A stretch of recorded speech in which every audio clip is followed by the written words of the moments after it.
ஹாய்ங்க. இந்த வீடியோல நம்ம என்ன பார்க்க போறோம்னா கொட்டாங்குச்சியில செஞ்ச கைவினை பொருட்கள்லாம் பார்க்க போறோம்.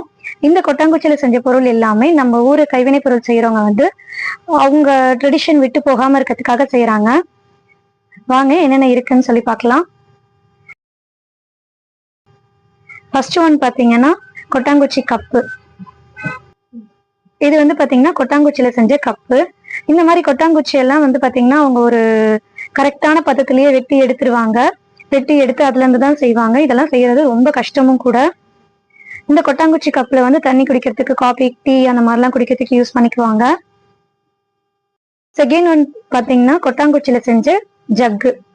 இது வந்து பாத்தீங்கன்னா சைட்ல ஹேண்டில் வச்சு மேல குட்டி மூடி வச்சு தண்ணி ஊத்துறதுக்கான அந்த இது வச்சு இதெல்லாம் பாத்தீங்கன்னா பியூர் இதுல இருக்கும். வார்னிஷ் கூட அடிக்காம ரொம்ப ஒரிஜினல்லாவே இருக்கும் உங்களுக்கு பாக்குறதுக்கு. இதுக்கு வந்து சைட்ல அங்கங்க டிசைனும் கொடுத்துருப்பாங்க. ஃபேஸ் மாறிக்க, பூ மாறிக்க இந்த மாதிரிலாம் டிசைன் கொடுத்துருப்பாங்க. இதுவுமே ரொம்ப அழகா இருக்கும், யூஸ் பண்றதும் கூட. இது வந்து பாத்தீங்கன்னா கொட்டாங்குச்சியில செஞ்ச ஃப்ளவர் வாஷ். இந்த சின்ன சின்ன இதெல்லாம் வந்து பாத்தீங்கன்னா பிஸ்தா ஓடு இருக்கு இல்லைங்களா, அதுல பண்ணது. இந்த ஃப்ளவர் வாஷும் வந்து பாத்தீங்கன்னா உங்களுக்கு ரொம்ப அழகா இருக்கும், ஹோம் டெக்கரா யூஸ் பண்ணலாம். அடுத்தது பாத்தீங்கன்னா கொட்டாங்குச்சியில செஞ்ச பென் ஸ்டாண்டு. இந்த பென் ஸ்டாண்டு பாத்தீங்கன்னா அழகா ஒரு வாத்து மாதிரி இல்லைன்னா கொக்கு மாதிரி ஒரு மாடல்ல செஞ்சிருக்காங்க. இதோட உடம்புல வந்து இந்த பெண்ணு இந்த மாதிரிலாம் வச்சுக்கிற மாதிரி ஒரு அழகான கேப் கொடுத்துருக்காங்க.